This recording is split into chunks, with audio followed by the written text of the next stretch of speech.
So we're going to look at Nazi Germany, and in particular we're going to look at a wee bit about the Nazis and Hitler managed to get into power, and we're going to look at a wee bit about Hitler's ideals and kind of a few of the ideas he had and how he managed to do the things that Germany needed to do, and also that ultimately end up causing World War II.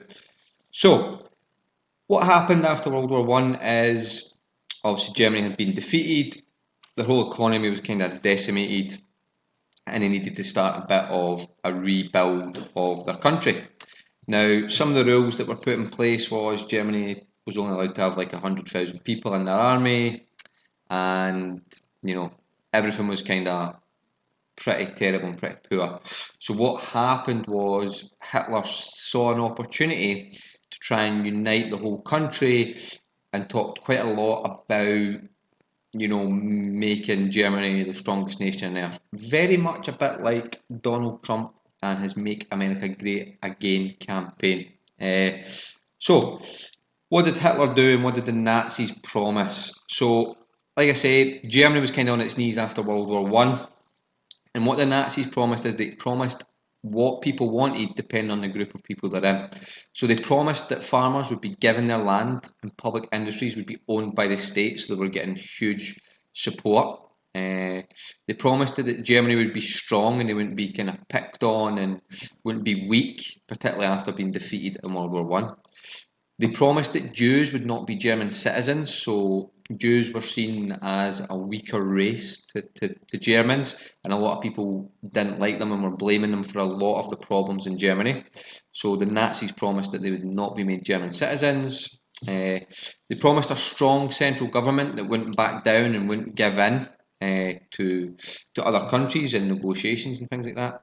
They promised more business and protection from the communists, get that out there. So they wanted protection from the communists, such as the Soviet Union, so that rich business owners could essentially get richer.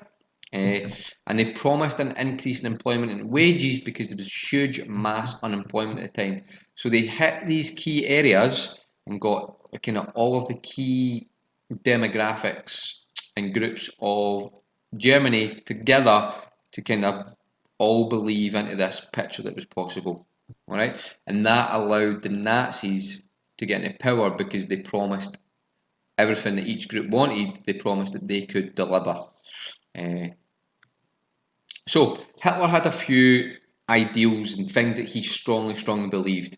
He had a very racist worldview. So he believed that certain races of people were superior than others and that there was a kind of league table of races, and he believed the German race was at the top of that, and he called the German race the Aryan race, the superior beings, they're the best, nobody's as good, and then it funneled down and kind of Jews and homosexuals and disabled people were at the bottom. They weakened the race. So Hitler and Nazis considered Jews to be an inferior race of people, and they started targeting Jews, which really appealed to some of the racist groups in Germany at the time.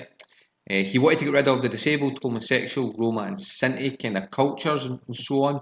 So again, because he believed they were weaker and they would weaken this superior Aryan race that he was creating. So he was an extreme nationalist, believing that the German race should dominate, they should be in sole charge and should be the best, and everybody should look up to them and do what they say.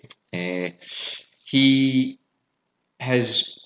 wanted to keep growing Germany and make it bigger and bigger, and he sought Lebensraum, which is basically where you go and take land that you feel you need to keep growing. So that's when kind of he almost started invading, or his plans to invade other countries came from.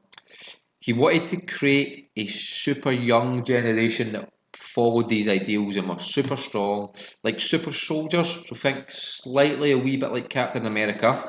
So he would train young people to be physically fit, to be what he would claim as the perfect specimen and totally obedient to these ideals, and they would grow up believing it and buying into it and becoming a huge part of it. And he called this program the Hitler Youth Program. And he believed all of these things would unite Germany that had been broken up and kind of fractured after the defeat of World War One. and he would make sure that Germany was the strongest nation on earth.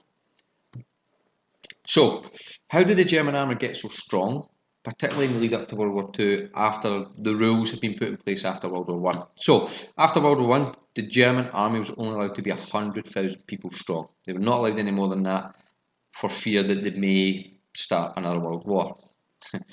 Ironic. So, Germany immediately found ways to find loopholes in these conditions. So they made a deal with the Soviet Union where they could send troops to train in the Soviet Union, so they weren't in Germany and didn't count towards the German army. But a couple of years before World War II broke out, they actually just started actively breaking the rules and breaking the restrictions, and they introduced mandatory service in 1935. And what that meant was, once you hit a certain age, you had to serve in the military. So you had to do your military training and you had to serve in the military.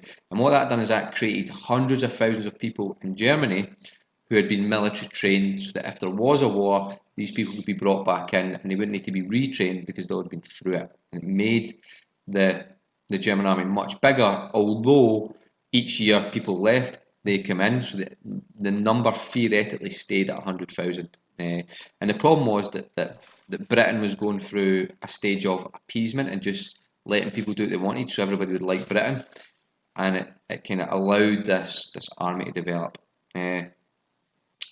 So this conscription law, the Manchester Service, created this huge kind of army that was kind of ready to mobilise and be ready as soon as Germany decided to invade, which they did, and then in 1939 World War II officially started. So they had been building up to training loads of people to this, and that's why by 1939 the army was so strong. So your task then is, I want you to imagine you worked for the Nazi government, and I want you to create a campaign poster showing all of the good things that Hitler promised the German people. If he was elected as the leader of Germany, what things would he do for Germany and what things would happen? So your task is to create a poster detailing all of the things that Hitler promised the German people would happen if they elected him. As always, if you've got any questions, please jump into the post tab in the Teams and ask any questions, and somebody will be able to help you, get back to you, or give you advice.